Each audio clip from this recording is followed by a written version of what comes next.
हाथ नहीं रखेंगे, हाथ पीछे। मेरी कस्टडी में है।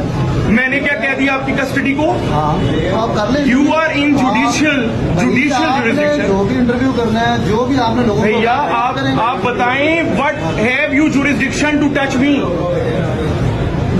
What you have jurisdiction to touch me in the court of law?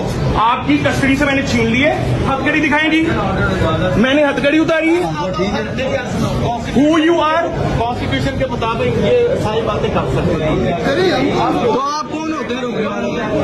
मेरे पास जी फ्रीडम, मेरे पास फंडामेंटल राइट है to freedom to express, freedom to give knowledge, freedom to give information. Shamsher साहब ने जो हरकत की है ये आप सबने देख ली है।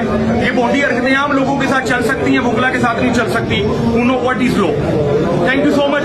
2 बंदे हमारे डिस्चार्ज करें आप फौरी तौर पर। ये राना उमर साहब आप इनके साथ